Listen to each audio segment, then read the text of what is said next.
should I speak louder? Is it fine? Good evening, ladies and gentlemen. I'm not going to say welcome. Prof.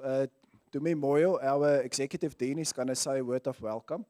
I just want to make sure if everything is working for the online people at least. I can hear the sound is working here. Is everything fine? Can you see online if there's any people who indicate? We can see ourselves at least now. That's good. Everything fine. Can we continue? Okay, thank you, Prof. Tumi. If you can do the welcoming then, and we continue with the program. Thank you. Thank you, Prof. Anne. And good evening to you all. Can you hear me without the mic? Yes, but it's for the online. Oh, it's for the online people. All right. Now, welcome all of you. I'm really pleased to welcome everyone who heeded the call to come and attend this workshop, and all those that are online on this event organized by the Northwest University Forum on the important theme, AI-generated knowledge and its implications for copyright, originality, and embodiment. This is indeed a timely conversation in light of the rapid developments we are witnessing in artificial intelligence and the many questions it is generating. Some of these changes have caused significant moral panic in the academic and other sectors. And if you take, for instance, the ChatGPT revolution and its implications for academic integrity and how it has seized everyone in our sector across the globe. Indeed, we have been seized with this technology and have been raising a lot of questions about the pros and cons of artificial intelligence and its encroachment at that rapid pace. This is also a particularly special event because because it's being held as a collaboration between our two faculties, the Faculty of Humanities and the Faculty of Law, which emphasizes the need for inter- and multidisciplinary approaches to today's challenges. I believe there is also Faculty of Education. Am I correct, Prof. Anne? Wonderful. So I want to thank all our colleagues, the guest speaker, and our colleagues from the Faculty of Humanities, Faculty of Law, who are going to be speaking here tonight. And more especially also our Deputy Vice Chancellor. We know he's a very busy man. Our Deputy Vice Chancellor for Research and Innovation, Prof. Jeffrey. Most welcome. So the rapid rise in AI over the past decade has meant that society is playing catch-up with these developments in terms of law and regulation. And we've seen this in several sectors where major disruption has occurred, resulting in job losses and other negative ramifications for society. For instance, in the music and film industries, we have seen the strikes in the US against encroachment of generative AI, which has been correctly dubbed a fight between humans and artificial intelligence. We've seen this in gaming as well, in journalism, and in many instances, the rise of the rise in AI-generated knowledge has forced a redefinition of copyright laws, with many emphasizing the need for recognition of human effort, human work, creativity, for any work to merit copyright. Machine learning algorithms learn from the input that the programmers provide, and often based on existing artworks, be it in music, literary works, and they then generate new works of art, and then that never existed before. Through a neural network, which is designed to imitate how the human brain works, AI can generate something totally new, raising a whole range of questions about originality, authorship, copyright, etc. Where copyright infringements occur, questions arise about who is liable. Is it the human? Is it the algorithms? This raises a wide range of questions in terms of who owns the artworks generated by machines. Should they be copyright free to allow one to own, to reproduce, and to market as they please? Or should the copyright belong to the programmers or the users of the program who manipulate it to generate an artwork? How about those who have been dependent on the creative industry and painstakingly producing artworks by hand? How will they compete with the machines which can reproduce their works or variations of them in seconds? Do our countries have the copyright laws that are agile enough to deal with the emerging gray areas of artistic or knowledge production in the AI age that lie between human and machine? I guess for the philosophers here, the question becomes whether knowledge is knowledge when it is artificially generated. In other words, do we accept disembodied knowledge as knowledge? According to Anders Gudamus, a senior lecturer in intellectual law at the University of Sussex, in the United States, the Copyright Office has declared that it will register an original work of authorship, provided that the work was created by a human being. This stance flows from case law, which specifies that copyright law only protects the fruits of intellectual labor that are founded in the creative powers of the mind. Similarly, in a recent Australian case, a court declared that a work generated with the intervention of a computer could not be protected by copyright because it was not produced by a human. But there are significant variations from country to country. In the UK, Ireland, India, and New Zealand, for example, AI-created work is subject to copyright law. These ongoing debates on recognition of work generated by AI has reminded me of that seminal 1935 essay by Walter Benjamin called The Work of Art in the Age of Mechanical Reproduction, which highlighted a number of things that we are now grappling with today regarding the changing ways of acknowledging authenticity of work when technologies of production change.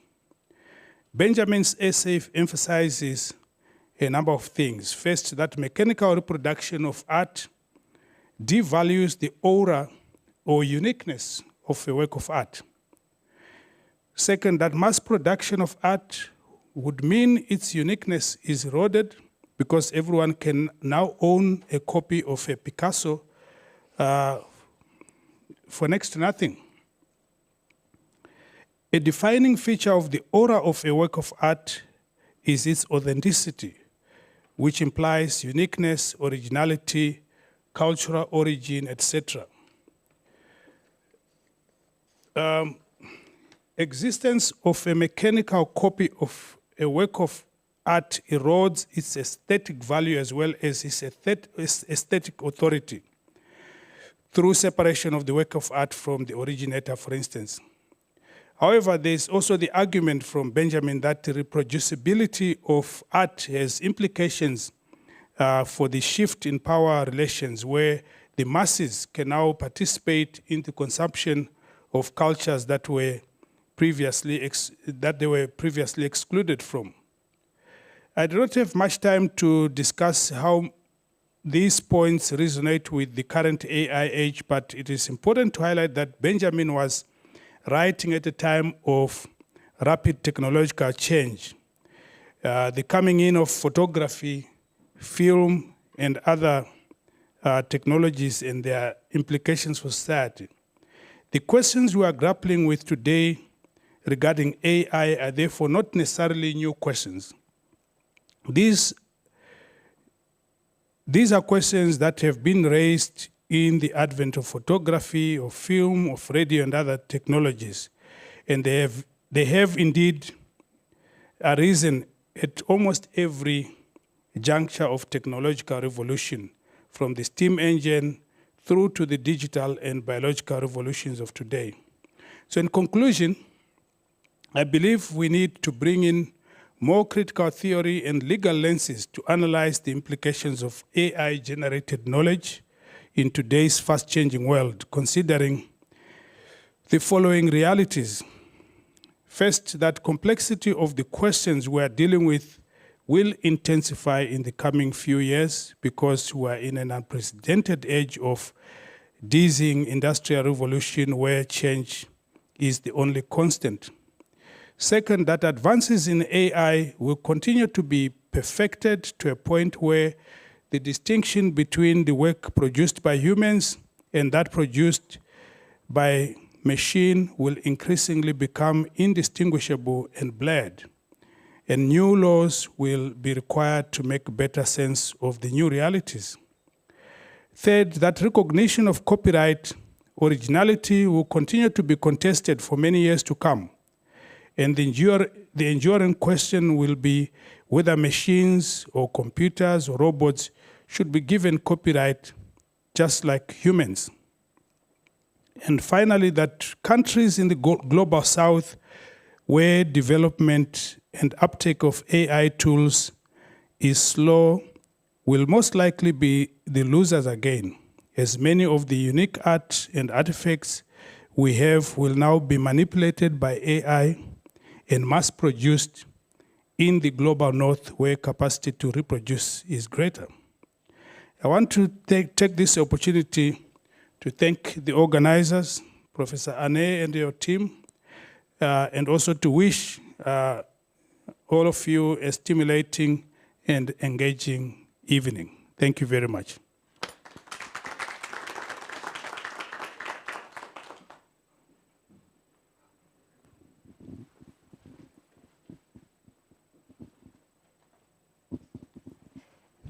Good evening, everyone. Thank you, Prof. Moyo, for giving such an incisive context to the theme. So I will just take this time to introduce the speakers.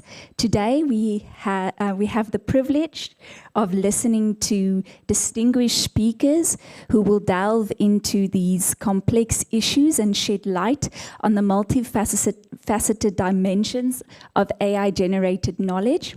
Without further ado, allow me to introduce our two esteemed speakers. I will read the biographies that the speakers have provided to me.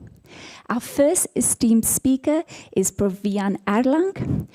Prof. Erlang is a full professor of law at the Potchefstroom campus at the Noordwes-Universiteit in South Africa, where he currently teaches space law and cyber law.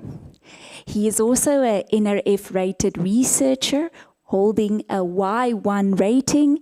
His doctoral dissertation, Property in Virtual Worlds, was completed at the University of Stellenbosch as a doctoral candidate at the South African Research Chair in Property Law.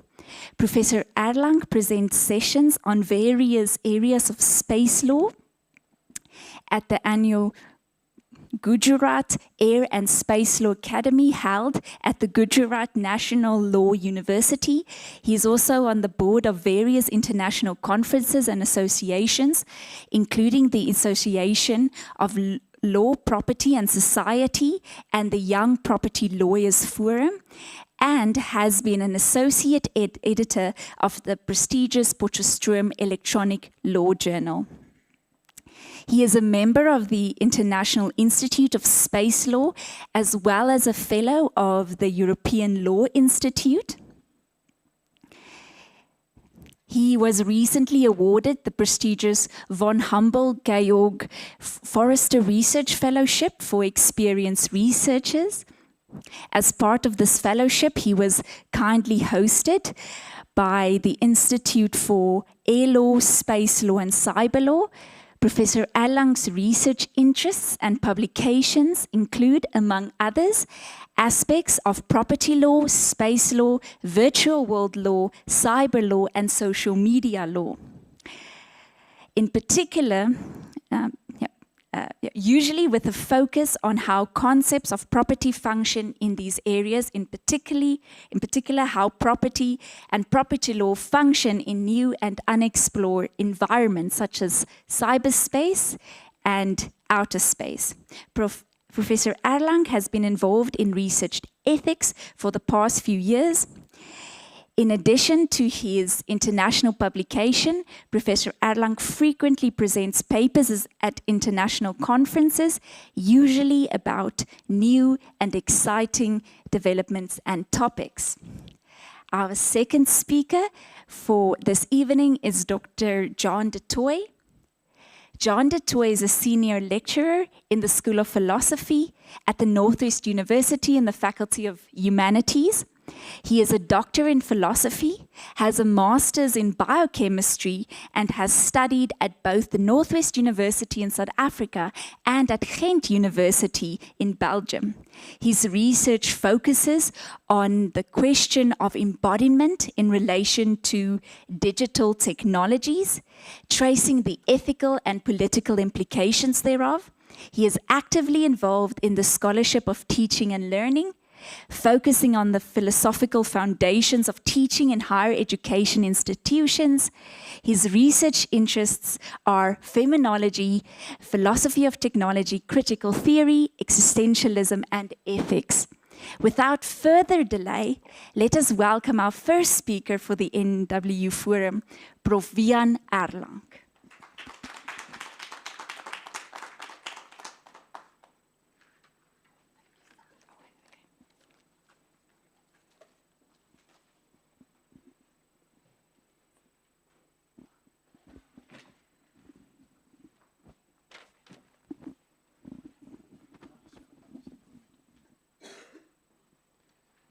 Thank you very much, colleagues, for those lauding words. And if I realize it's going to be so long, I would have sent in a much shorter abstract of my bio.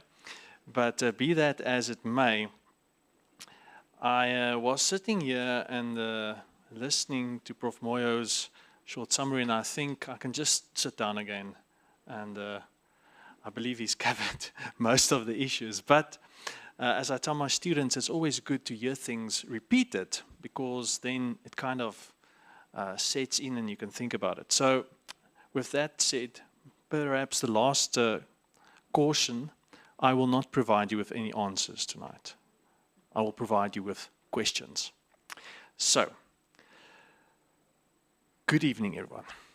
Thank you for the great opportunity to present some of my thoughts on this auspicious occasion. In order to attempt to deal with the topic at hand, while still remaining within the time constraint, I'm going to follow a shotgun approach, touching on some issues here and there, and some in more detail than others. So let us start out with the basic. What is copyright? Copyright, in terms of our modern view, comes from the English Statute of Anne of 1709, and is based on the 4 cornerstones. The first of these stems from natural law, which states that because creative works are the fruits of the mind, the author of such works should have the right to control his or her work. The second deals with the return on labor and skills, or in other words, a reward for employing one's skill. Think in terms of the sweat of the brow argument. And from this we understand that authors should be remunerated if their works are exploited by others. In the third place, we have an incentive for authors to create. It follows that if authors profit from their works, it will lead to the production of more creative and original works by them in future. Finally, we have the advancement of society, where society benefits as a whole when these new and original works are disseminated and made public.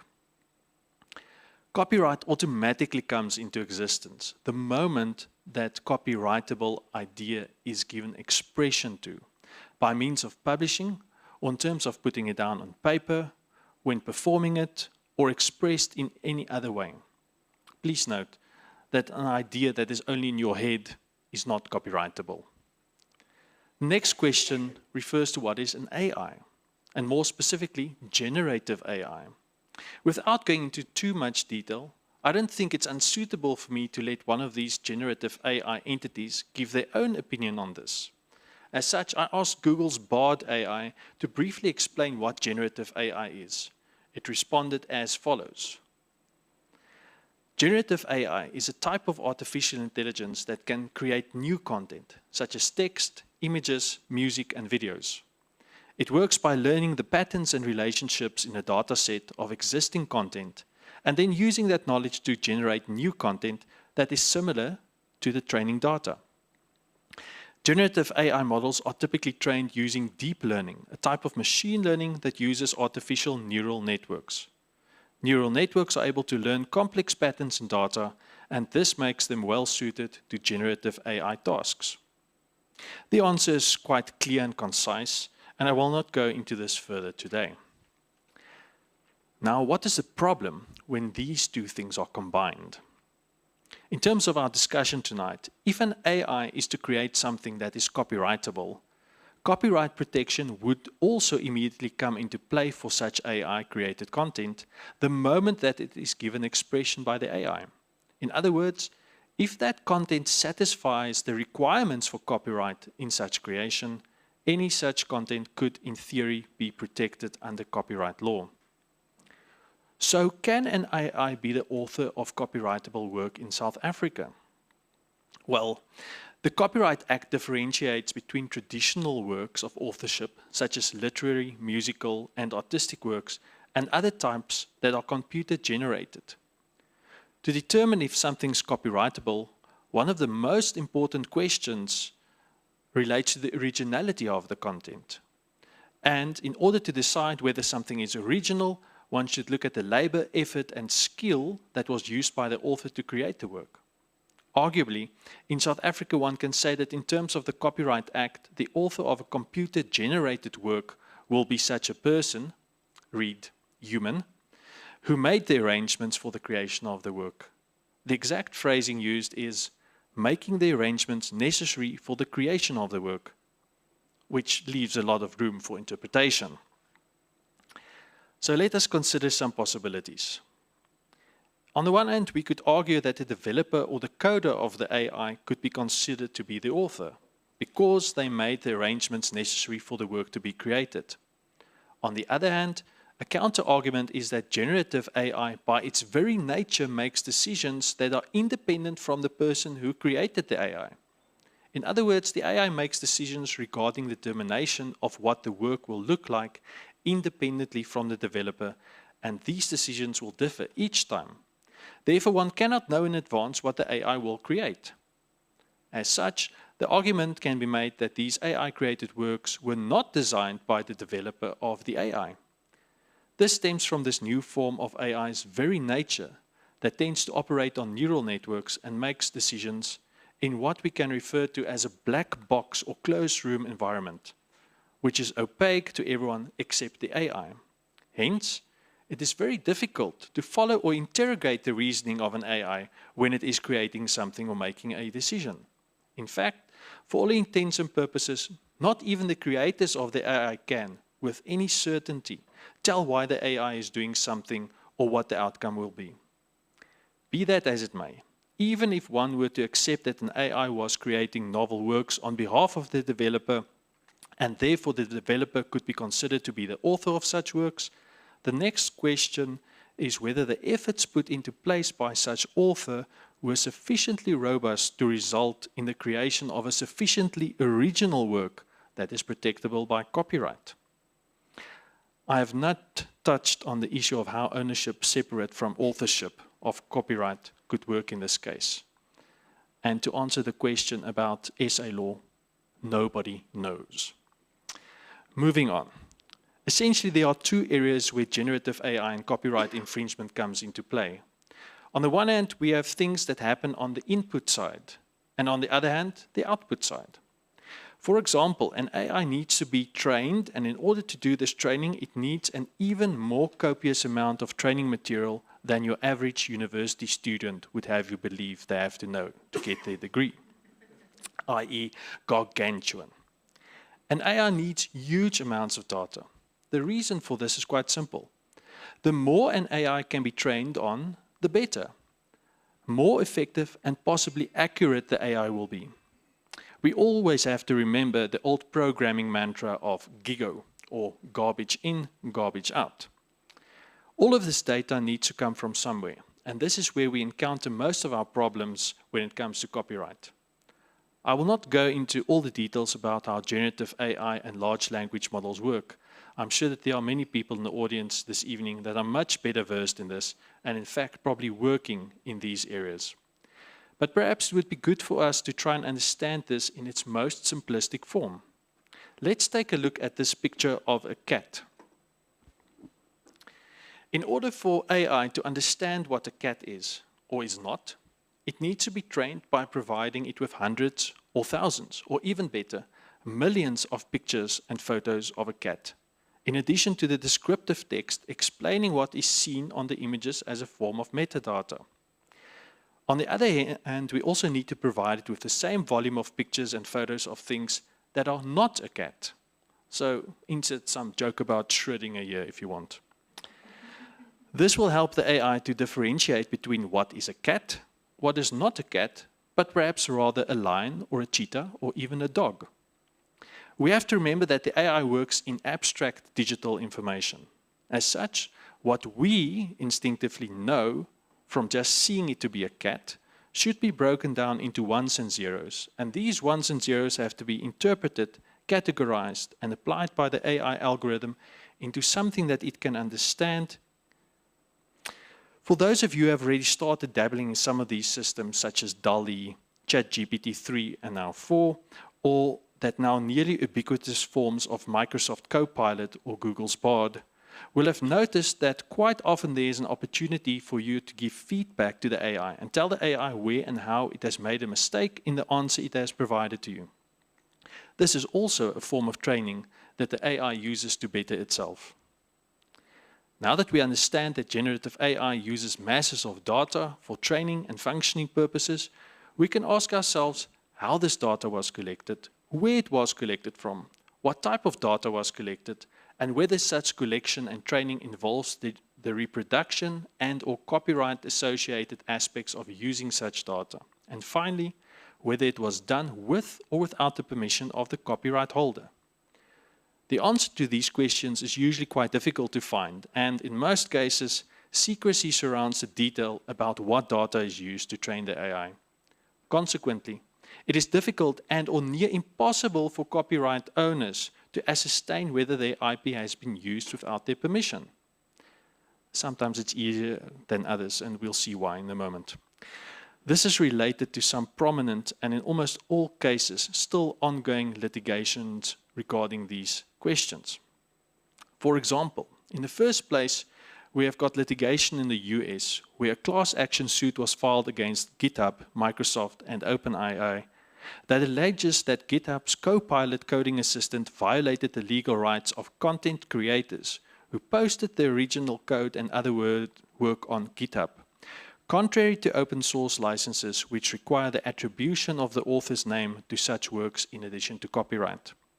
In this sense, we should remember that even when an author gives other people permission to use their works, and especially if this happens under open source licenses, there usually remains a condition that the creator of the work, which may be freely used, must be acknowledged or attributed. The second example of note is the second US case, also a class action suit, that was filed in January of this year against Stability AI, DeviantArt, and Midjourney. These companies made use of Stability AI's artificial intelligent agent called Stable Diffusion, which is an AI image generation tool. The artists who instituted this claim argued that Stability AI trained Stable Diffusion on millions of copyrighted works.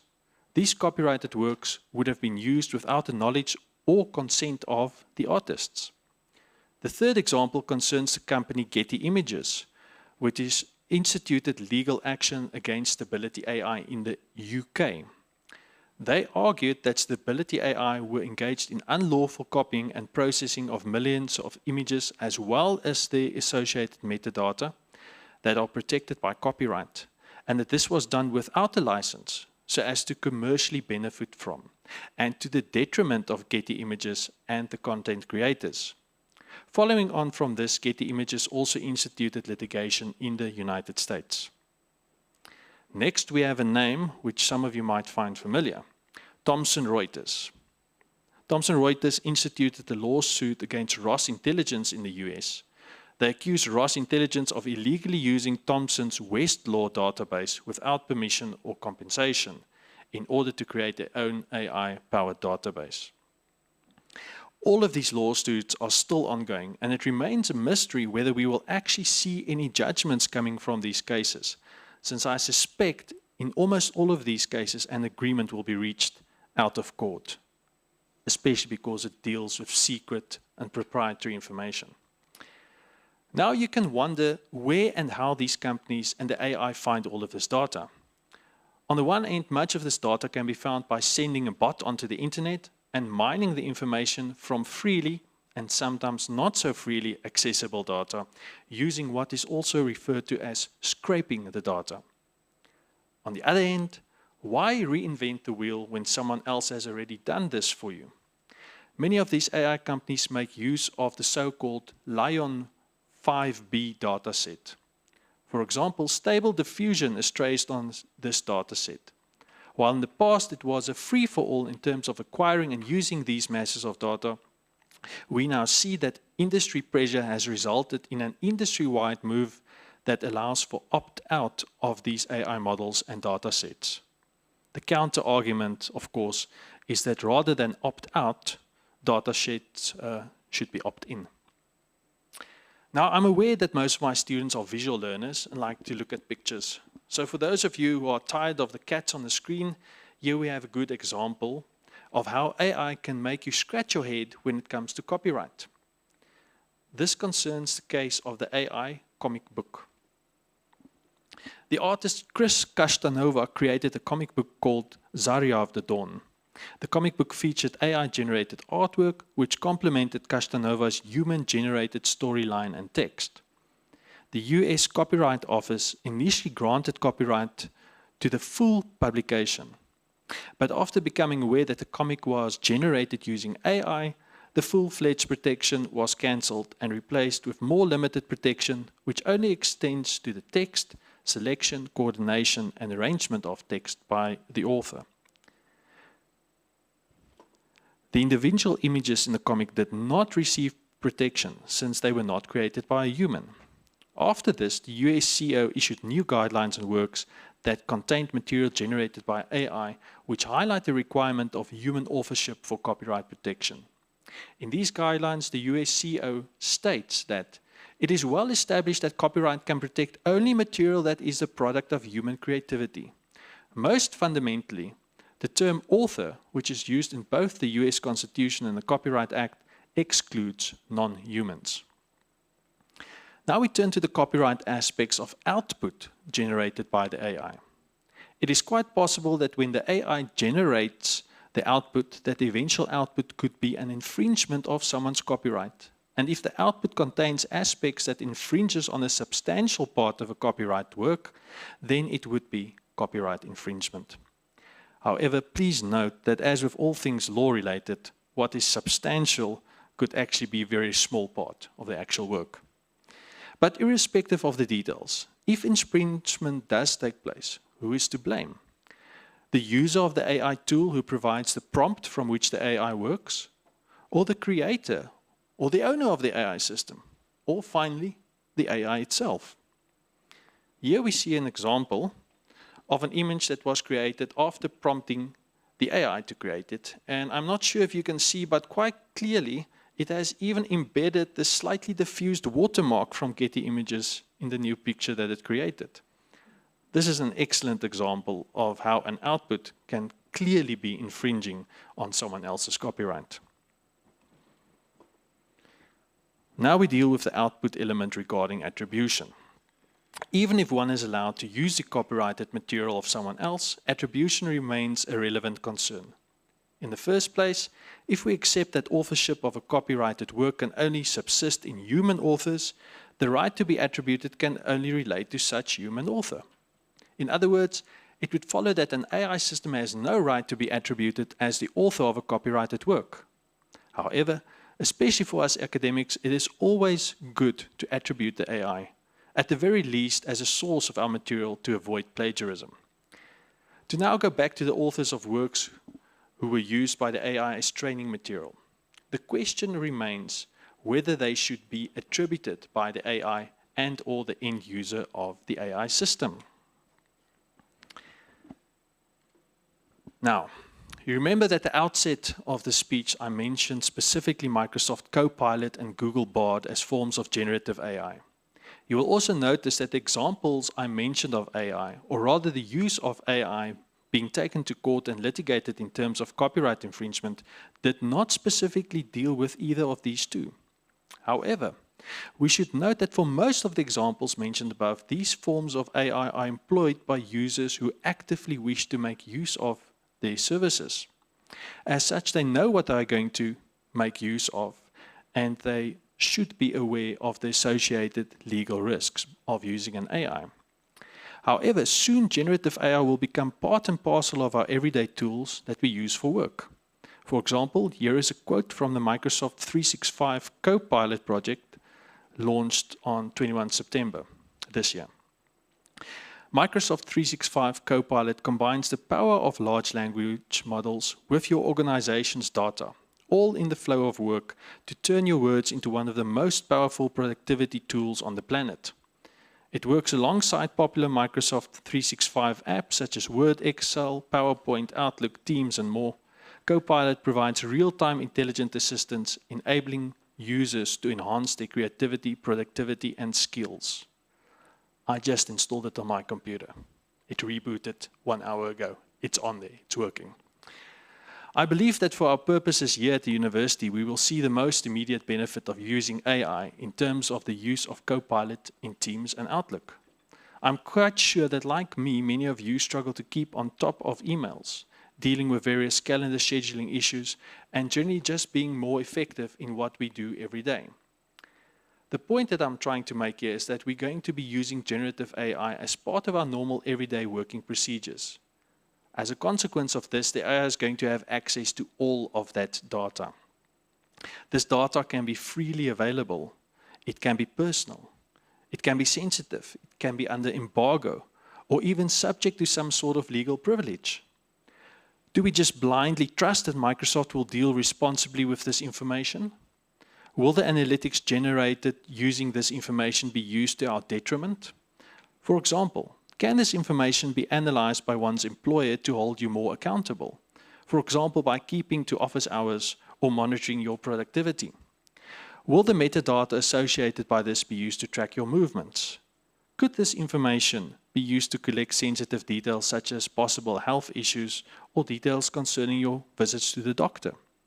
This is clearly something that will need to be taken into account wherever you are employed and for any person using these tools in the future.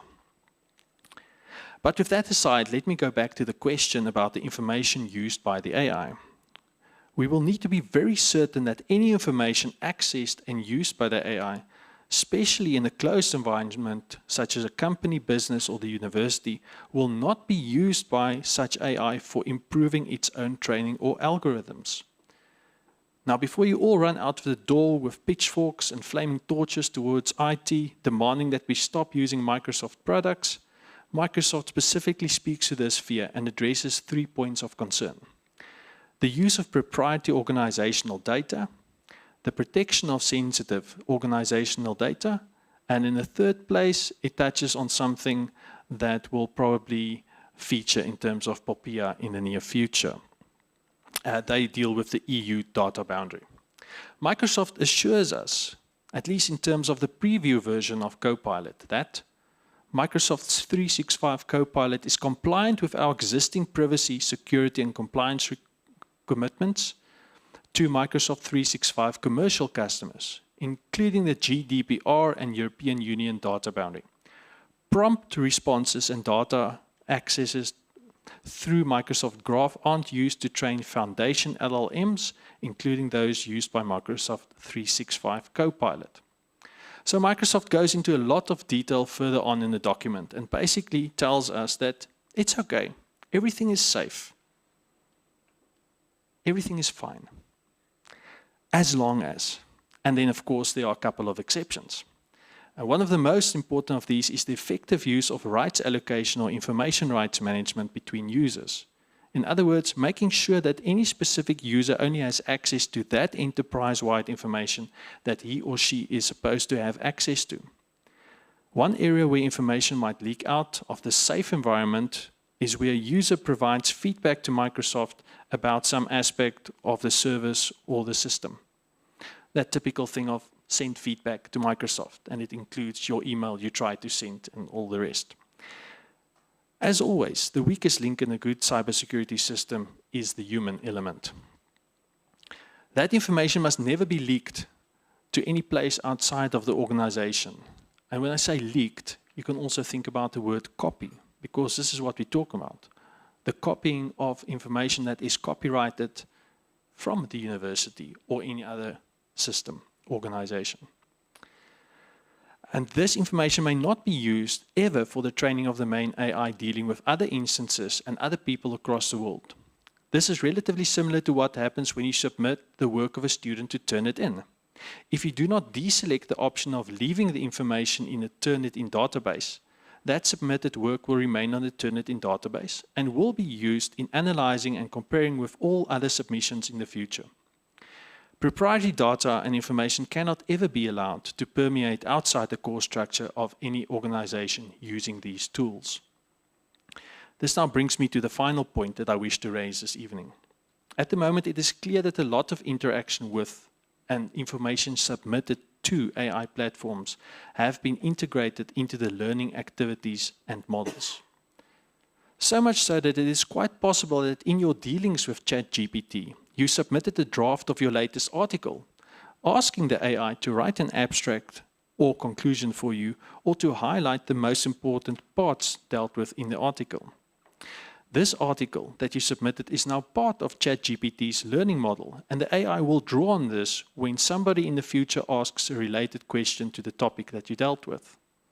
So much so that the article you wrote might be used to synthesize a new article for a student to ask ChatGPT to write them a 10-page essay on a similar topic. Even more concerning is the possibility that lecturers, lawyers, or doctors dealing with confidential student, client, or patient information have submitted bulk pieces of data to ChatGPT or other forms of AI for analysis, summarization, or something similar. And that information, including identifiable details about the student, client, or patient, is now part of this LLM's information set. As such, I caution everybody, do not submit any information or data to these systems if you're not 100% certain that you retain the copyright to that information, and that such information is something that you will be happy to be floating around freely in the cloud. To put this problem into a different perspective, I refer you to the big issue we encountered as we started using social media. For example, in the early days, when you submitted a picture of yourself or uploaded a picture to Facebook, you actually transferred copyright to Facebook and gave them the permission by clicking the end user license agreement, which none of us ever read, to disseminate that same picture and use it as they see fit. Unfortunately, some people then found out that the photos were used as advertising by Facebook all over the internet, and sometimes the photos ended up being associated with links and advertising things that you would not want to be associated with. I hope that this brief overview of some of the most critical copyright questions regarding AI have piqued your interest within the time constraints. I thank you for your information and look forward to your questions.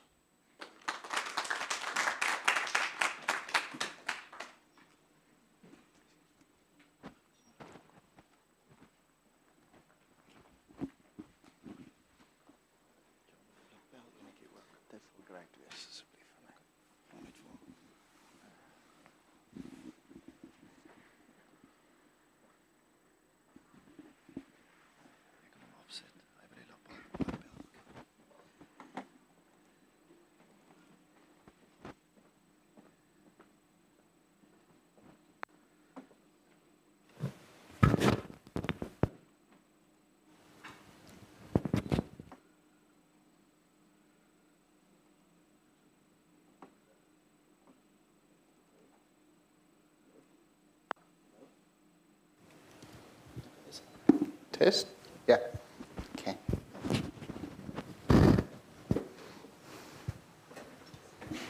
Is my slideshow showing? I can't see it. Okay. Good evening, everyone. Welcome to my talk. I'll be discussing the same type of topic, but perhaps from a quite different perspective. What I'm interested in is how AI and the developments we're seeing now is reflective of a broader shift in terms of how we existentially exist in our societies.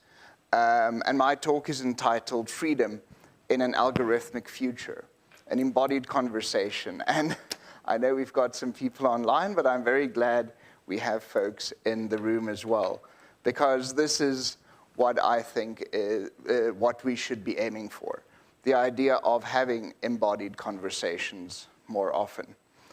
So one of the major things that we're seeing at the moment, as Prof was saying, is this strike in Hollywood. This is the first time that we've had a simultaneous strike by the Writers Guild of America and the Screen Actors Guild.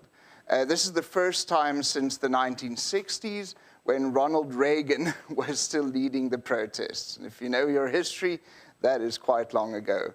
So there's the discussion of how streaming rights are determined. There is the question of how artificial intelligence could be used to mimic performers and their likenesses. If you're watching Black Mirror, you may have seen a recent episode that deals with exactly this question, the idea of digitizing performers and then having their likeness online forever, you know, owned by studios. And obviously, this scares actors, this scares writers, the predictive artificial intelligence that could eventually write the scripts. And you could have these digital facsimiles that are enacting certain scripts as well. So what we're seeing with these protests is actually reflective of the increasing technological sophistication of artificial intelligence and machine intelligence. We're seeing it as reflective as well of the digitization of our contemporary society. We're seeing how we are increasingly moving towards remote work and online leisure activities, and we're increasingly finding ourselves engaging in an ubiquitous manner with social media. And it is against this context that I think we need to critically reflect on how we want to engage with these developments as individuals, but also as a society. Is the sound okay? Okay. So what I'm looking at is not so much generative AI as the fundamental building blocks of these technologies. And these are the algorithmic technologies that underlie how generative AI functions. So we see these fundamental building blocks all around us in the increasingly digital age. They enable the efficient execution of tasks, they allow for increased data processing, and they are in fact causing decision-making in a diverse range of fields. So the technical definition of the algorithm is one aspect that I think is important, but also the existential definition that I'll get to in a second. So the algorithm is a precisely defined step-by-step procedure or set of rules that provides a systematic approach to solving specific computational problems. It's a calculation recipe that transforms input data into a desired output to achieve a certain well-defined goal. These instructions are unambiguous and deterministic, and they ensure that the algorithm will produce the same output for a given input each time it is executed. Algorithms epitomize the essence of systematic problem solving and rational decision making in our digitized age. Okay, and of course, when we get to generative AI, we have a bit of a spin on this, where we've got deep learning technologies that are still based on some forms of rules, but they're less predictable. They generate in different ways. But we find algorithms all around us. We find them in search engines, in social media apps. We find them in our navigation systems and how traffic is monitored and utilized on these systems. We find them on Netflix and our video streaming sites, in banking and financial trading. In future, if you get rejected for a credit card, it's probably determined by algorithmic systems. It's used for high-frequency trading. It's used for fraud detection and for risk assessment. And what we're seeing as well now is machine learning and AI development, where we have speech recognition, image classification, and natural language processing. And ChatGPT-3 in this context is then an application of certain algorithms. These algorithms are the essential components that are used to design and develop the language models that we are seeing. And ChatGPT is just this complex interaction between these algorithms to understand, one could say, process and generate human responses in natural language. However, I say also, and this is, I think, something a philosopher would say, is that these algorithms really do lead to penetrating questions about the individual's capacity for free thought and action in today's digital society.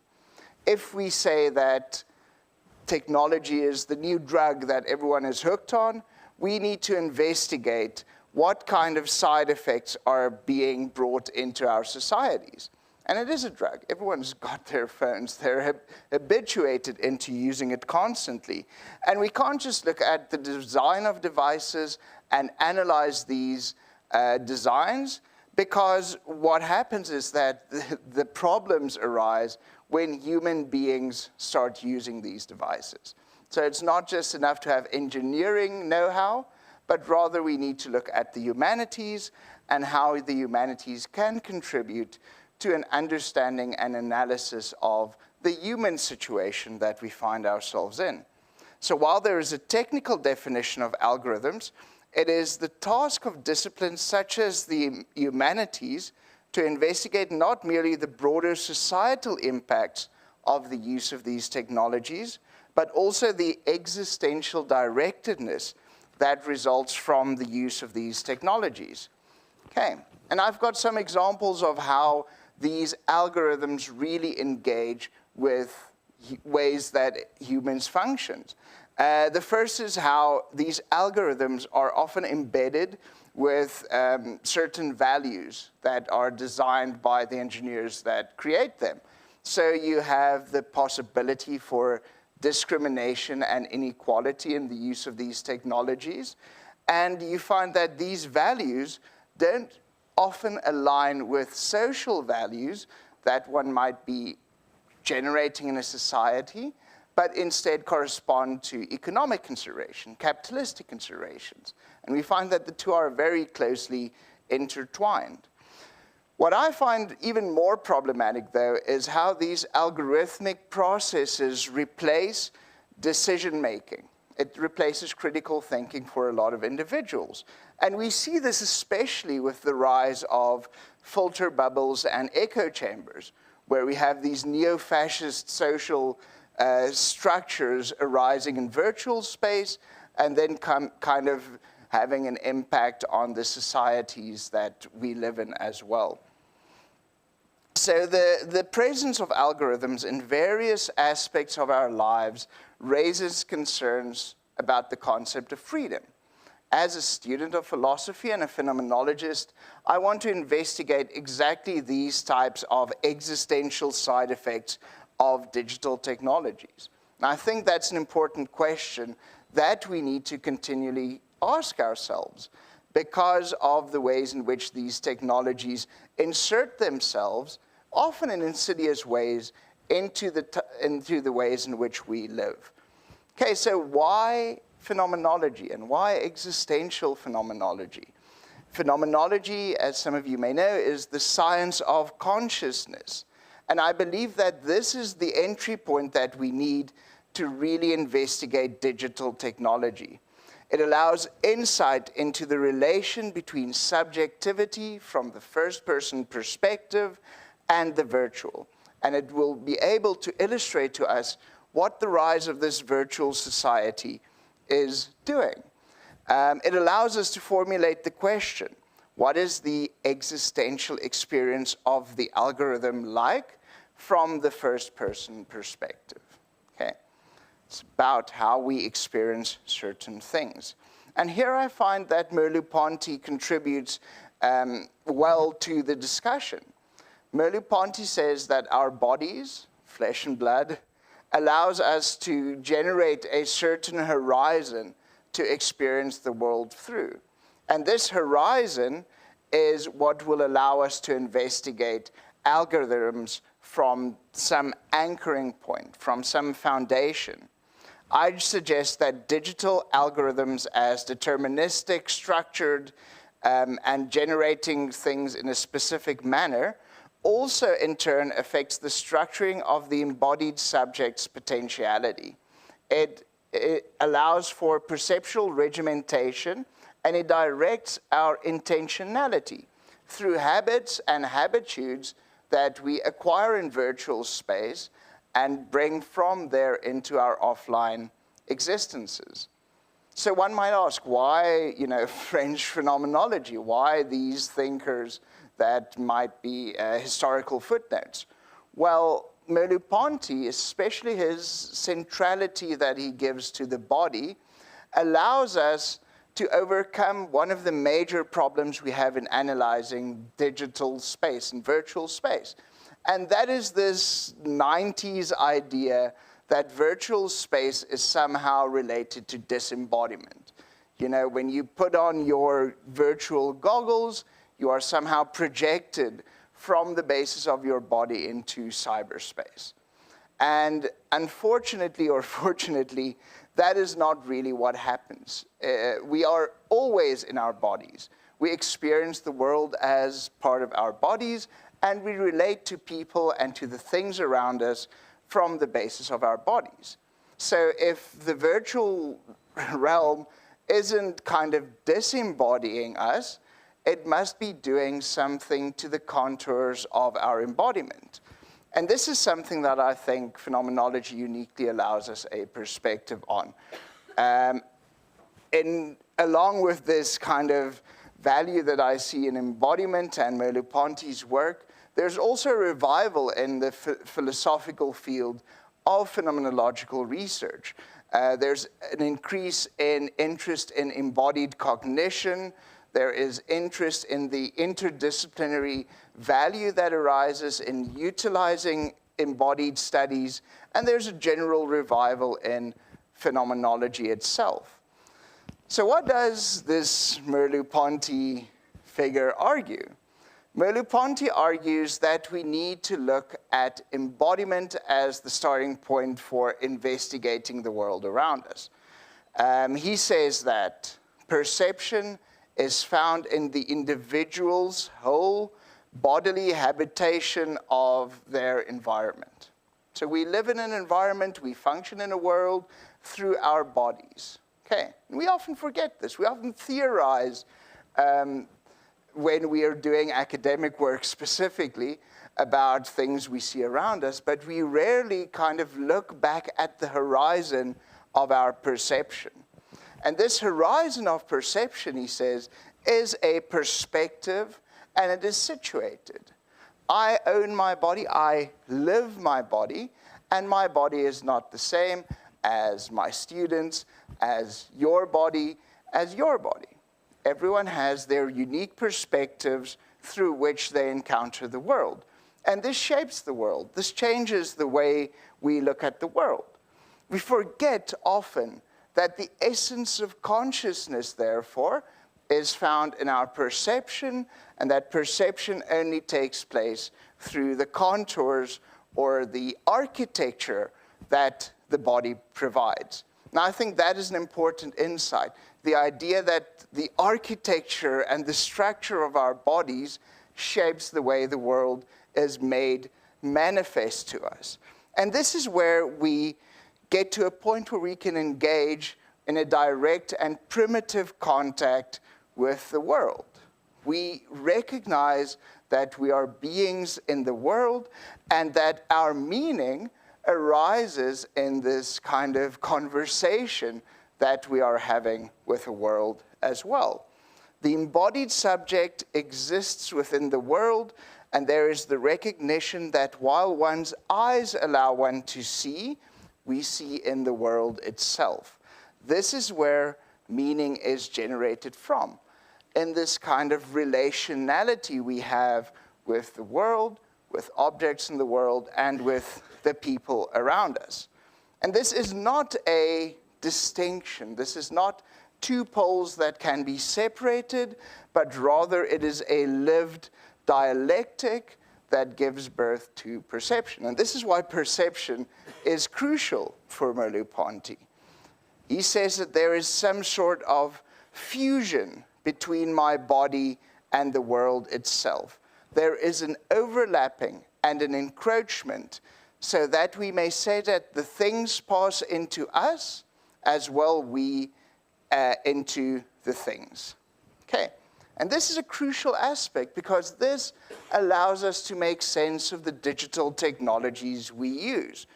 This ability of the body subject, which is the individual, to cross over to the world and into the world, while at the same time having the world kind of crossing over into us, is crucial for understanding how technology shapes and channels existential characteristics of the individual. And this includes the concept of freedom. Okay, so while Merleau-Ponty's work doesn't really deal with technology, I find that a lot of what he says is, provides a space that I find interesting for understanding how digital technology arises. Now, I've been talking a lot about what Merleau-Ponty says, his ideas about being in the world, being a body in the world, but I haven't spoken much on freedom.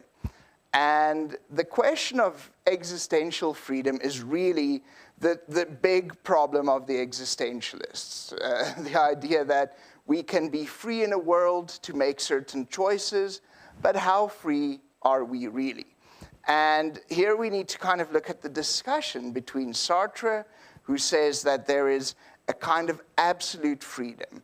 We can always choose, especially in the early Sartre, exactly what we want. We are radically free to do what we want. Merleau-Ponty kind of doesn't agree with this, and I really support his point in this regard, in that we are not radically free. We are born in certain social contexts. We have certain social roles thrust upon us. We have a certain field in which we must make decisions, and we can't really just decide something new, because there is a kind of habitual inertia in the ways in which we do things. Consider, for example, if I'm on my way towards catching a flight for some international conference.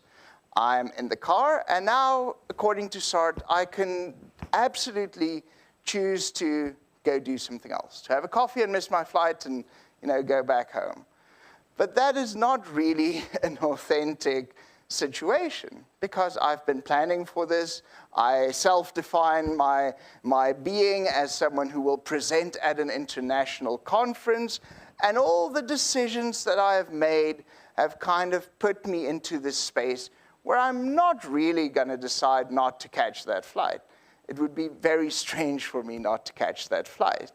So free action only exists because there is the potential to not be free, to not choose whatever we want to do. And Merleau-Ponty then says, freedom originates in a temporal field that circumscribes always the interaction between the world and our embodied existence. We are not just bodies or consciousnesses floating in space or floating in some virtual realm. Instead, we are consciousnesses that have certain ways of behaving. We are bodies that cannot change overnight what we have done before. And it is very unlikely that the individual would choose something completely and radically different. We have a psychological and historical structure or foundation to what we do. And the field of freedom therefore offers to us some existential obstacles, but also existential ways through in our lives. And this, I think, is crucial. The idea that we don't have this sanitized concept of freedom, we don't have this absolute freedom, but we are always living with an unarticulated momentum that we grant our lives. And this unarticulated momentum is what leads us from one point to the next. So how does all of this relate back to the question of the algorithm? Okay, we've got these spaces that define how we are free or how we are not free, but then we have this engagement with technology. Okay, sorry, I skipped a couple of the slides. So technology and digital technology serves to change the field of freedom. Okay, and why is this possible? Well, it's because when we describe something like the virtual, we're not really talking about a specific substance. It's not something I can kind of point to and say, the virtual is there or the virtual is here. The virtual is rather that interaction between my embodiment and the digital technological artifact. Okay. And when we interact with these devices, we find that all our embodied potentiality is caught up in the designs of those devices. So the virtual is not substance, rather the virtual is a structure, or more specifically, it serves as a structuring. So instead of these utopian ideas that the virtual will set us free and have us flying in some kind of space, we find that the virtual is not open-ended. It is delimited. It generates to us a specific structure for engaging with the world that is bounded in perceptual regimentation. And as much as perception allows a world to manifest to us, so the digital technological device demarcates and delimits the world for us. It shapes how we, as individuals, have contact with the world. And I find that in this pendulum that Merleau-Ponty illustrates between free choice and determinism, these technological devices seem to swing the pendulum increasingly towards the deterministic spectrum or the deterministic pole. Okay, so we cannot ignore the deterministic influence of these algorithmic structures because they mediate the way in which we engage with the world. On the one hand, they mediate the way we engage with the virtual world when we are online and involved with these devices. But on the other hand, we catch these habits, these ways of thinking, the ways in which certain algorithmic content is provided with us, and we carry them along with us. If you watch YouTube enough, you have certain interests that keep popping up. And that delimits the ways in which you encounter things in the world. If you watch a lot of online news, you have a certain account of what the world is like that often does not correspond to the world itself.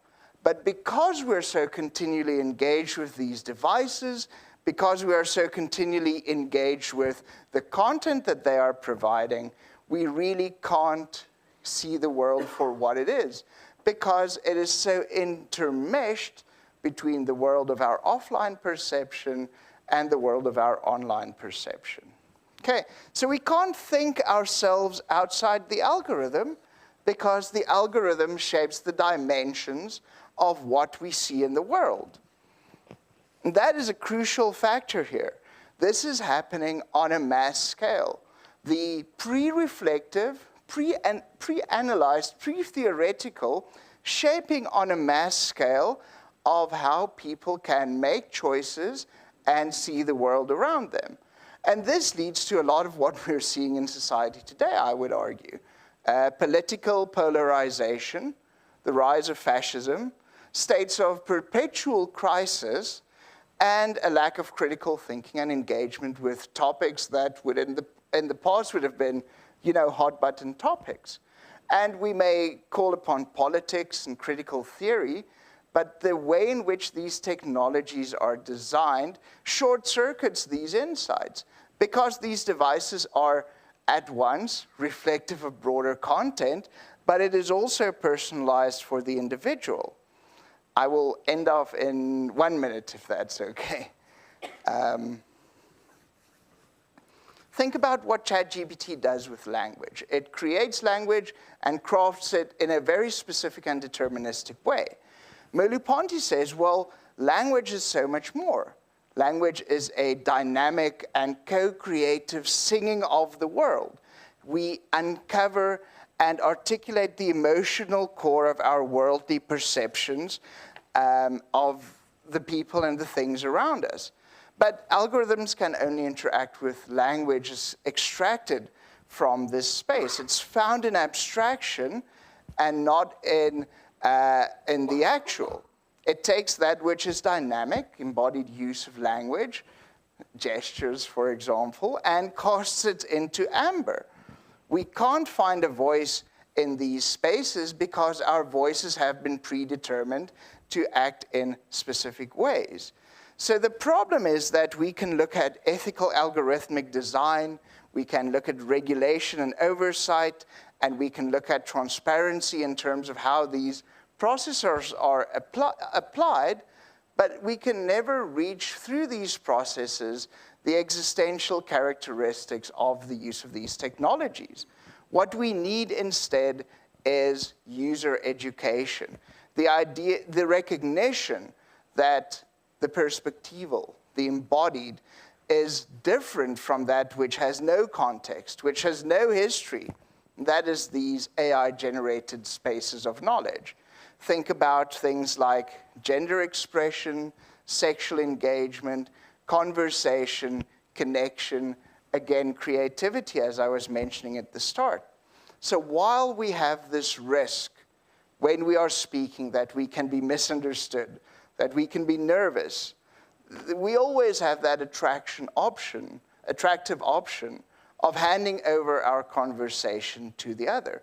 And this other, in this case, is the algorithmic, which is pre-theoretical, deterministic, structured, orderly. But of course, doing this, we choose to silence our voice, or rather replace our voice with that which is technological. So I hope you have great embodied conversations after this session as well. I think that's where we really express our freedom. Thank you so much.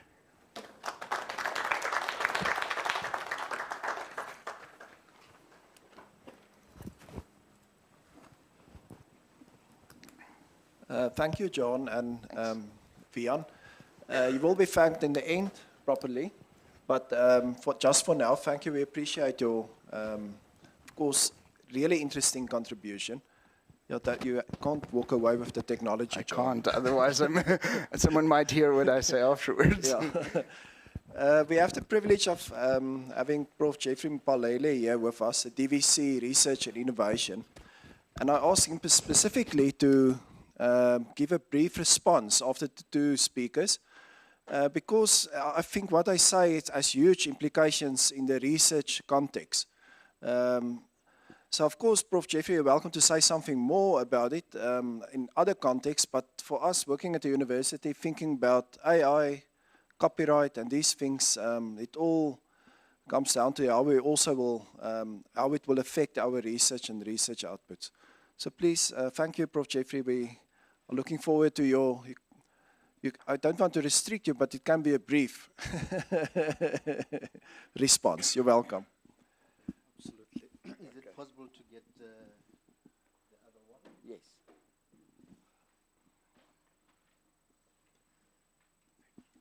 Let me just also say, after Prof. Jeffrey's response, we will have time for question and answer, also for the online people. If you want to write, if you can put it in the chat.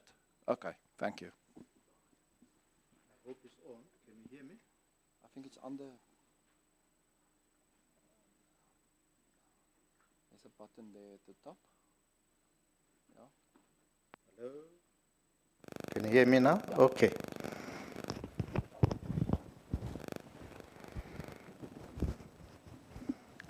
All right. Thank you very much for inviting me to this thought-provoking, I don't know what to call it. Is it a forum? Yeah. So thanks for inviting me. I accepted to participate in this forum because it's about philosophy. So philosophy is not limiting. Anyone can philosophize, and anyone is free to philosophize on anything, especially on issues that are really fundamental issues about life. And let me thank the esteemed speakers, Prof. Vian Erlang and Dr. Jean Dudoit. I think you have set the scene in the absence of the executive dean, who also did a wonderful introduction of the topic. I think it is very clear what we are actually philosophizing about. The AI-generated knowledge and how we should actually handle or deal with it. And I think for me, this is an important topic. The artificial intelligence has been on the rise in the recent past. We can only wish it away, but it's here to stay. It's one of destructive technologies that we have, and it's not the only destructive technology. We had a number of destructive technologies in the past, and we were able to handle them over time.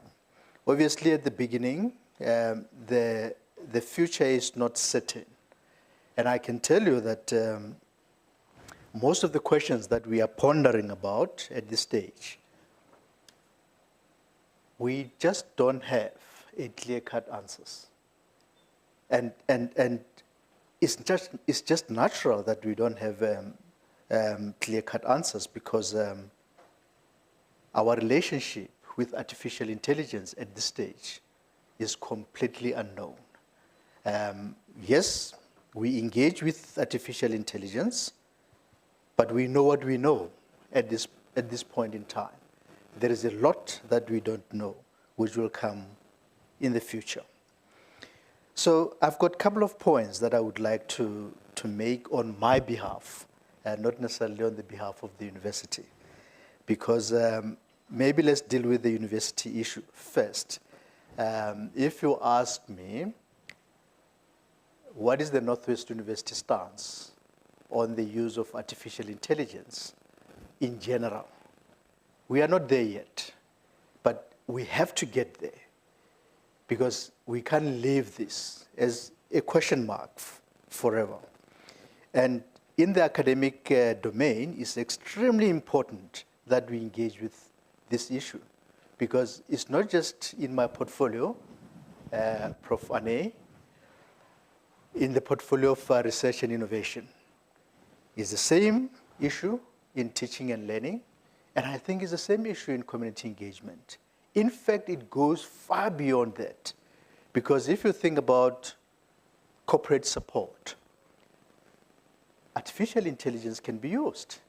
I was reading a documentary at some point where they were talking about a company that says, why should I hire an expert to do research for me if I can use artificial intelligence to gather the data, and I can make decisions on the data that is gathered by artificial intelligence? So it just shows that if business has already embraced artificial intelligence, we have to do something about embracing artificial intelligence. There are some benefits. The only thing is we need legal minds to help us regulate how best we can engage with artificial intelligence. And I think this is the role that the legal fraternity should play. How should we engage with artificial intelligence? Because if we say we ban artificial intelligence in academic institutions, that is not the answer. We are a microcosm of the society. And as I say, if the society has already embraced artificial intelligence, like in business, it's going to be extremely difficult that we ban artificial intelligence in academic space. Although I say this acutely aware that there are some institutions, universities, that have banned, the use of artificial intelligence by students for the reasons that they advanced. But obviously, it does not necessarily mean that those institutions are not using artificial intelligence, because they are able to track whether the student has applied artificial intelligence or not. So it's not like the institution has banned completely the use of artificial intelligence. It's to limit the students not to use artificial intelligence. So my answer is that if I had all the powers, I would say Northwest University should embrace artificial intelligence. But clearly, this is something that the institution should engage with. There are a number of stakeholders involved, as I mentioned, and we should have a position. That position, it could be in the form of a policy, it could be in the form of guidelines. But we need the legal fraternity to actually help us to get there. So you raised a number of issues, and really controversial issues, the speakers, in terms of copyright and artificial intelligence. Who should actually own copyright? Is it the developer? Is it the artificial intelligence? Or is it the end user? We don't have an answer at this stage. But the logic tells me that actually it should be the end user, because the end user is instructing the artificial intelligence how the artificial intelligence should manipulate the data to come up with something that can be in the form of copyright. And for me, this raises two critical questions. Do we need a new definition of what is copyrightable? Do we need a new definition of who should actually own the copyright? What is copyrightable and who should own copyright? If I can deviate a bit and say copyright is a form of IP, intellectual property. In that space, you have got two other things that can form IP: trademarks and patents. Trademarks can be generated by machines, but who owns trademarks? Is it the machine or the person who tells the machine how to come up with a trademark? The answer is very clear, because it's not that sophisticated. But then artificial intelligence is using or relying on multiple sources of data. Who owns the data? Is it artificial intelligence? Absolutely not. It's not. So artificial intelligence may not necessarily own what it will be a product of multiple sources, because those sources are owned by different owners or authors. But it's still a gray area. It's not really a clear-cut case. It's still a gray area. So we definitely need to engage in that space. And perhaps to extend the discussion, in the R&I space, research and innovation, we are promoting open access policy. In fact, as an institution, we do have open access policy. What does the policy mean? It says, let's publish in open access journals. Let's make the scientific information or the research information that we generate more accessible by publishing in open access platforms.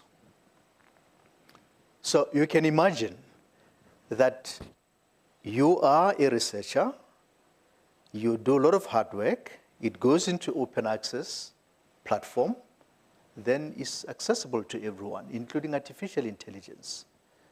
So all I'm saying is that there is no limit in how we should actually approach this. And it's extremely important in academic domain because there are a lot of loopholes, and at the moment, we can only say, we have to do ABC because that's what is known, but a lot is unknown. So in conclusion, I just want to say that we should not be obstructive to technology.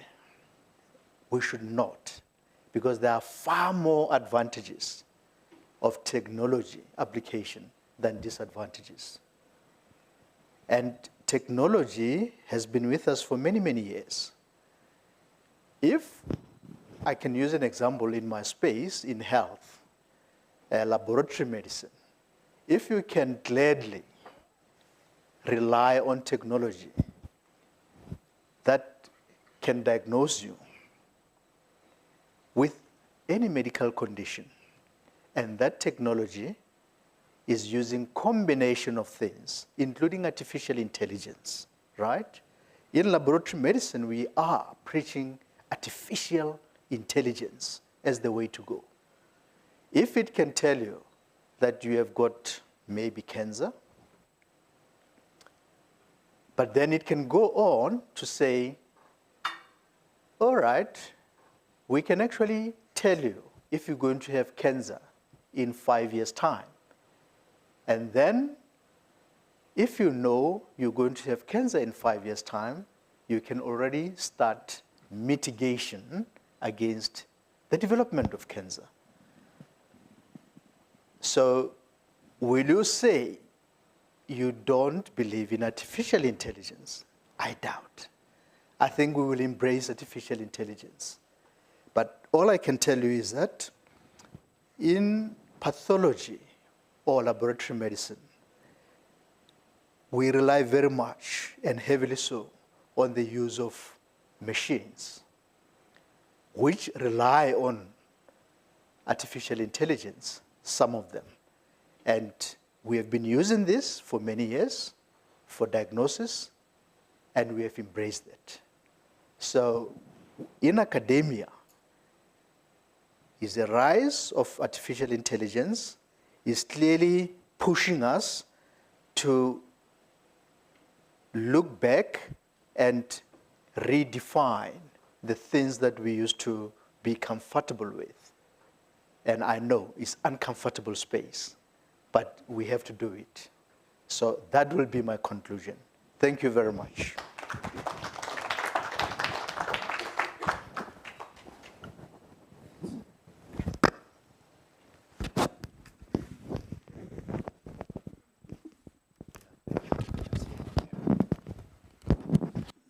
Okay, we are now at a, I think, I don't want to say the interesting part of the evening. Is the mic on? Yeah. But the part of the evening where we can get a little bit more interaction from the audience with the speakers to hear what questions are there from what I said. So first of all, thanks again to the three speakers. Embracing technology, I think that's I think that's the attitude at the university I think we want to hear. I think Prof. Vian want to hear it. He already installed Copilot on his computer, so he's using it. And yes, I'm going to allow for some questions, but I don't want you to AI answer somehow, search the questions somewhere. I want the questions from the warm bodies sitting here, John, please. Okay, are there questions online? Let me start there. We normally skip them or only come later to them. Can they ask the questions through the system, or so it's like they can just open their mics and ask a question? Am I right? So if there's somebody online,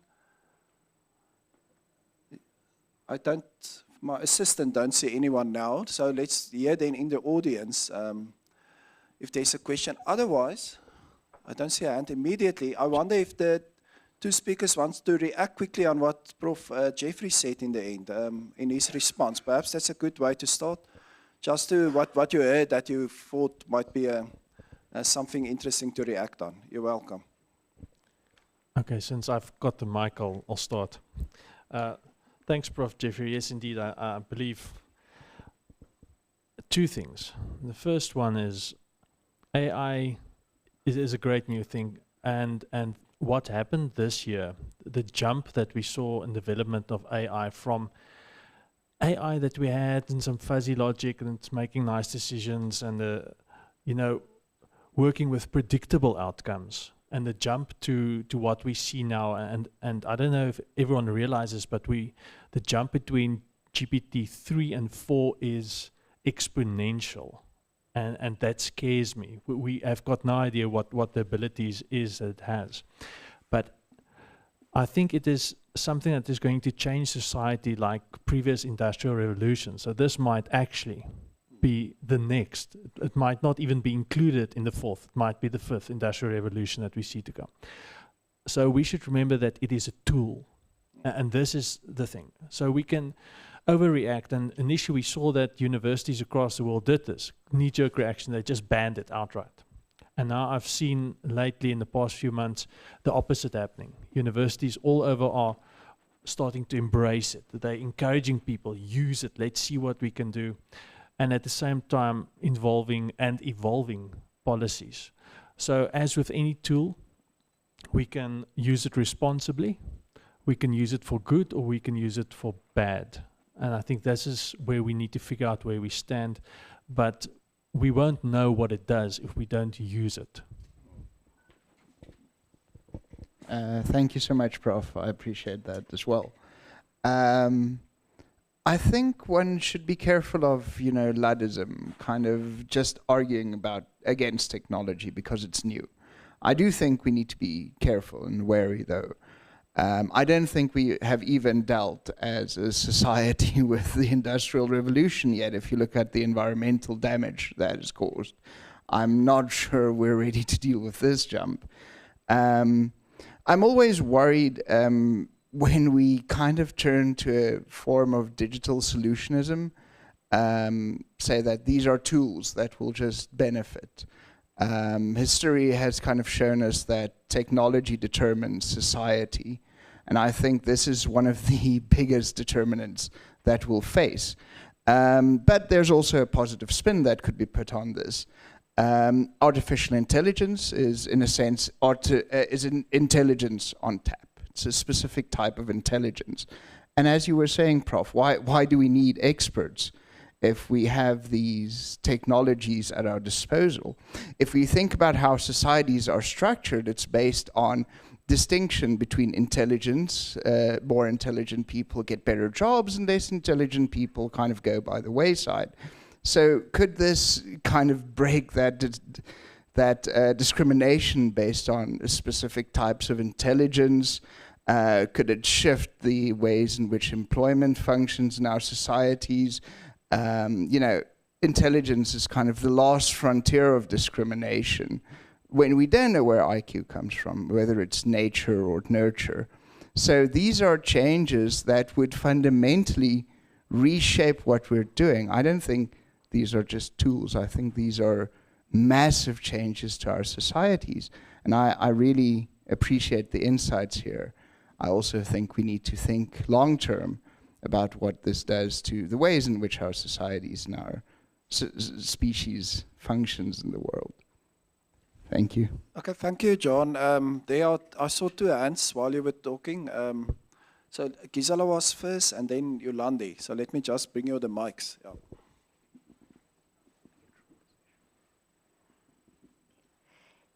Thank you very much to the speakers. I have a question for Dr. John du Toit.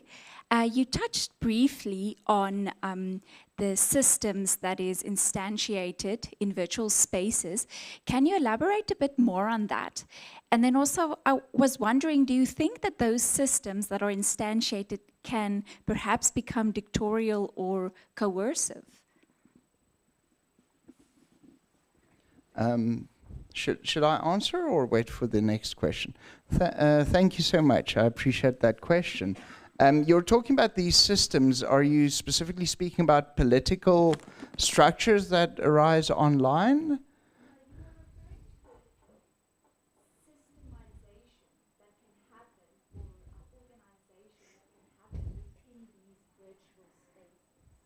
Yes, okay.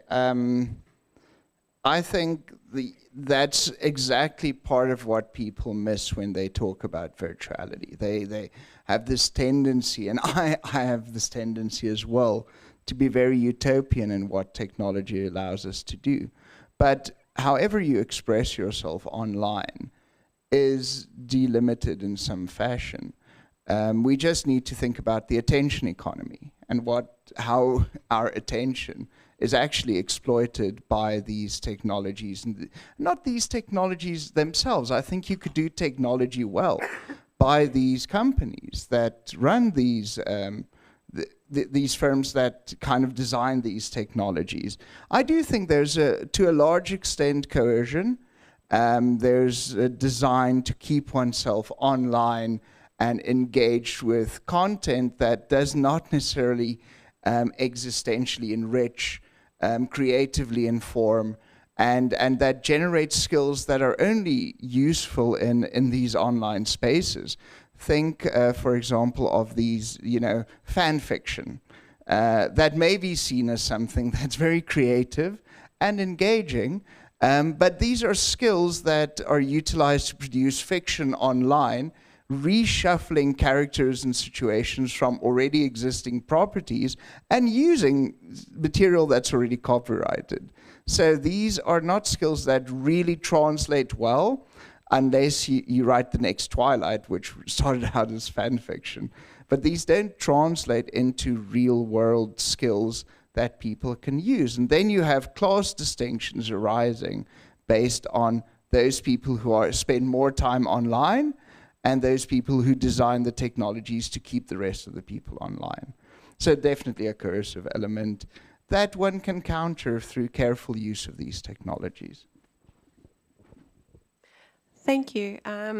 So I think this is more a reflection perhaps than a question, but I think seeing as we're in the education space, I think it provides us with a kind of challenge, I think, because we're no longer these vessels of knowledge that have to impart, on these unsuspecting students. Students can literally fact check us as they go. They can, so I think we have this kind of challenge of what are we going to become, right? So they've spoken about what was at the stage on the stage and then the guide on the side, but I think we're going to have to evolve even beyond that as educators, right? So we're going to have to start thinking about what kind of skills are we going to impart on our students, right? And I think I'm actually quite happy to be in the humanities, because I think in the humanities, this is what we do. We think about the human, and I think that's going to be the last frontier for AI, I hope, is just being human, being able to problem solve, being able to think creatively.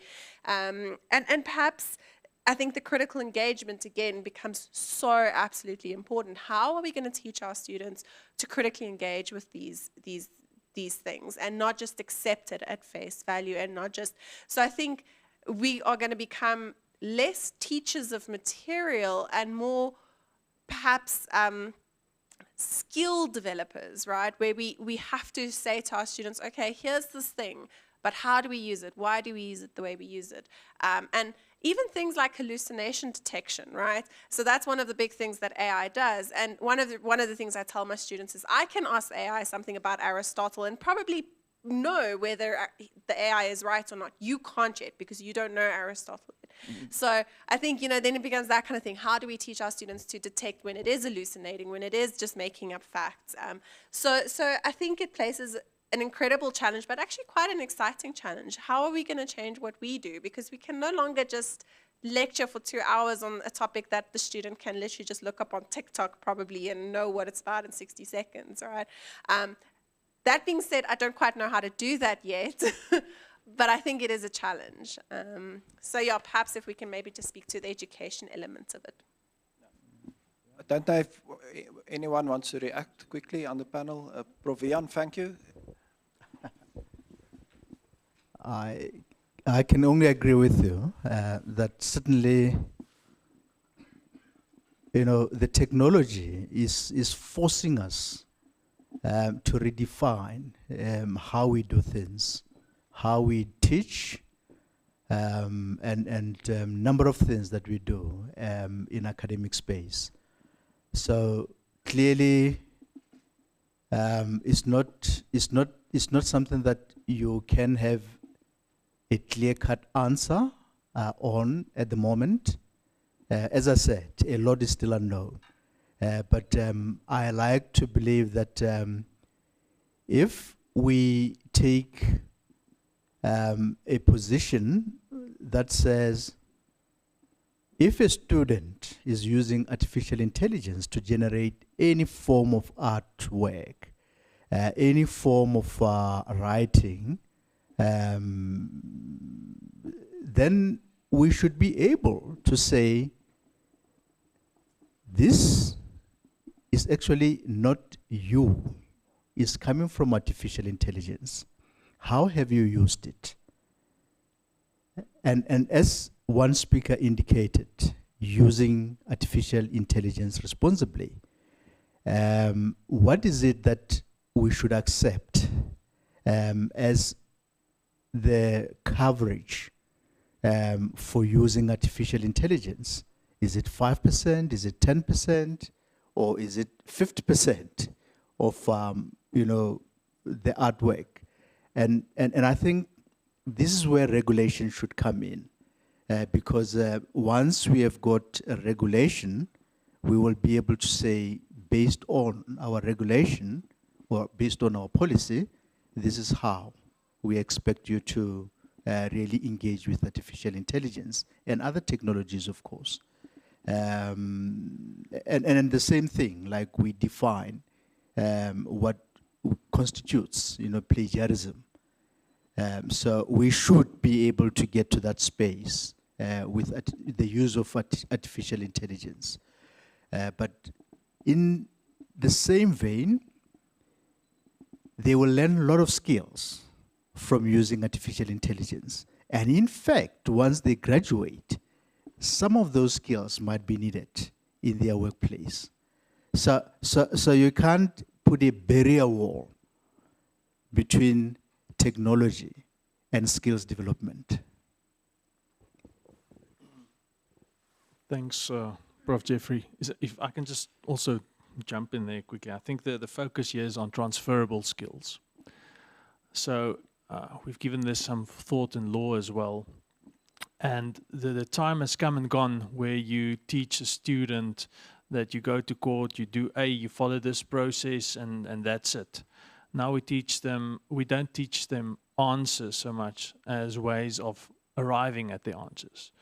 What questions to ask, tell them where to go and look for the answers.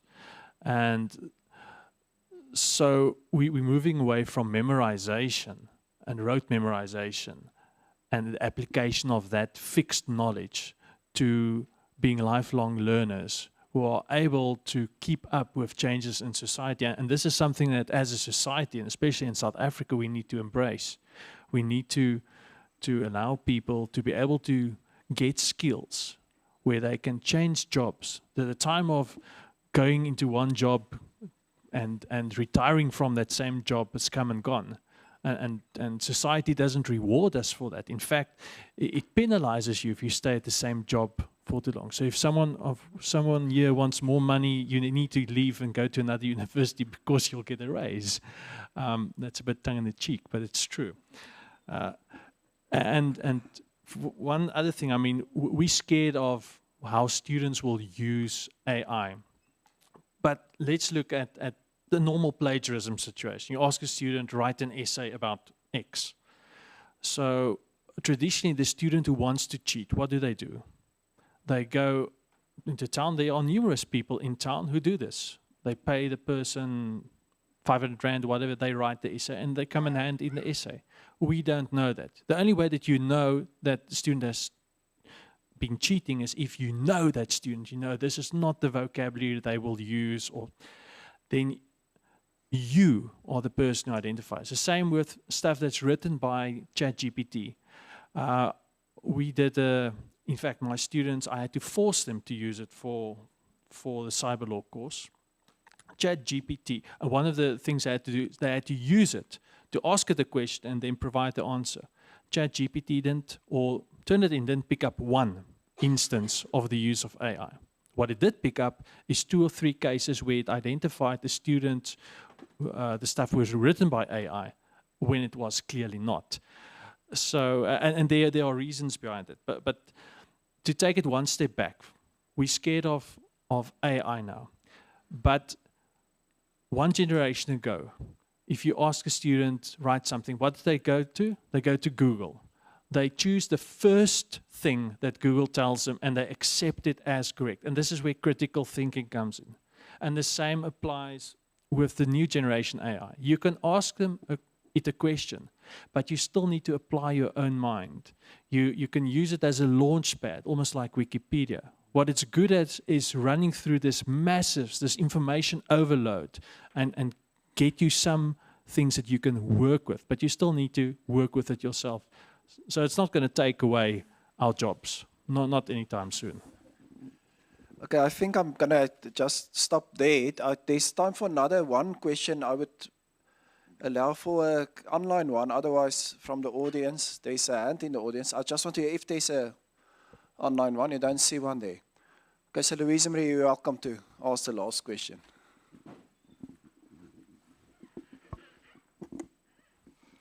Thank you very much. I really found the presentations thoroughly insightful. I want to comment or ask a question to Prof. Erlang. It's not the focus of your presentation, but there are a few creatives and from the art world around us here tonight. So I was perturbed by the definition used, it seems to me, in South African law, and I know they are very vague still about copyright things, of the word originality, which I know is a contentious term, but to make that sort of the benchmark for knowing if something is copyright worthy is problematic. It's almost like using the word beautiful. And then I don't know, this is perhaps a question then, what is a more expansive definition used in the South African law? Because if they equate labor and effort, you know, lots of original ideas come about without labor, unfortunately or fortunately. Some of them take a lot of labor, but not all labor is original. And so originality and labor only have sort of tangential relationships with each other. And it seems to me highly limiting to speak of effort and labor in terms of originality, and to use originality as a springboard for defining copyright-related issues is as problematic. Thank you. Okay, thanks for that question. I will keep this short because we could sit here and discuss this for a couple of hours. Remember, in law, we use a lot of objective tests. And the irony is to use an objective test, and the court uses this a lot. Objectively speaking, what will the reasonable man, whatever, do? But by using an objective test, you have to subjectively apply the objective test. So this is one of the ways in copyright where we just start out when we interrogate, and usually it's quite convoluted scenarios because of derivative works. So we say we've got this new creation, it's based on material coming from Van Gogh with a changed photo, a manipulation of the Mona Lisa with it, done in the style of Picasso. And now the question is, well, is this an original new artwork? And can this new person who, well, you can almost ask, if you cut out 3 pictures of art and you paste it on a piece of paper, is it new art?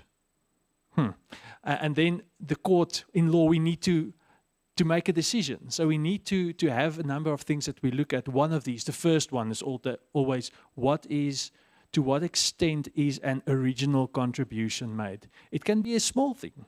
It can be, I mean, if you get the idea while sleeping at night, you don't need to work on it for hundreds of years, but is there something different?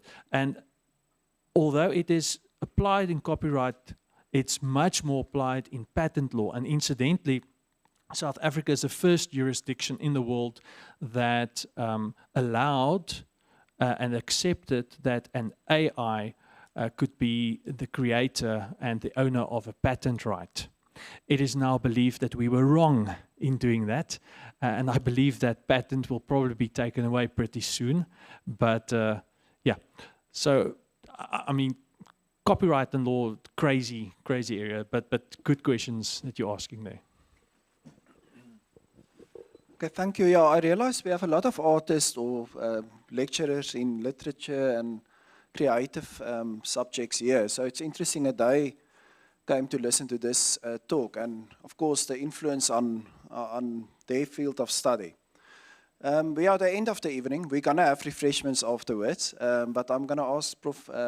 Mitzi Wiese just to say a word of thanks on behalf of the Faculty of Law. Thank you, Mitzi.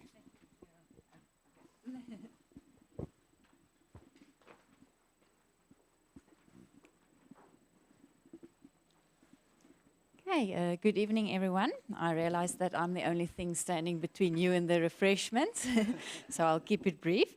I first want to take a moment to express my gratitude for the insightful and engaging discussions that took place during this forum discussion. It was a pleasure to be part of the exchange of ideas and perspectives with this community and also our community online, so thank you for that. Please allow me a special word of thanks to our DVC, Research and Innovation, Prof. Jeff. Prof, thank you for your continuous support and involvement in research activities within the institution. Your leadership style, open communication, and hands-on involvement in faculty research initiatives are much appreciated. Thank you for fostering a research culture in the institution. We appreciate the time you took to join us here this afternoon and the valuable insights that you have shared with us during your response. In Prof. Moyo's absence, thank you to the Faculty of Humanities for hosting this forum and also for involving the Faculty of Law in this event. Yes, Prof, you made us all feel very welcome in your absence. We just wanted to thank you for that. Ms. Gisela, thank you very much for the delightful way in which you introduced our speakers. It's highly appreciated. Then We appreciate the time and effort our speakers, Prof. Erlang and Dr. De Tooy, invested in sharing their thoughts on and knowledge with us. You definitely expanded our understanding of the impact of AI-generated knowledge on aspects such as copyright, originality, and embodiment. And maybe you've left us with more questions than answers, but important questions. So thank you for giving us this enriching experience. Professor Anay, to the Director of the School of Philosophy, thank you for your initiative in creating this forum and for bringing us all together. You really know how to choose wonderful speakers and to get very important people involved in our discussions. The Faculty of Law values and appreciates the collaboration between the School of Philosophy and the faculty, and we're looking forward to many future engagements. So thank you very much for involving us in this. Okay, and we all know that events like these don't organize itself. Ms. Izette Cronje, thank you very much for everything that you've done behind the scenes, all the practical arrangements that you made for this event to be a success. Thank you for that. So, in conclusion, I asked ChatGTP, I don't know which version, to give me a summary of the impact of AI on research. And it provided the following answer. In summary, AI has become a powerful tool across various research domains, augmenting human capabilities and accelerating the pace of discovery. Its applications continue to expand, shaping the future of research in countless ways. It is therefore incredibly important for us to have these conversations, to ask the questions, and I really thank each and every one of you for participating. Also our attendees online, thank you for joining us, and I hope you have a lovely evening. Thank you.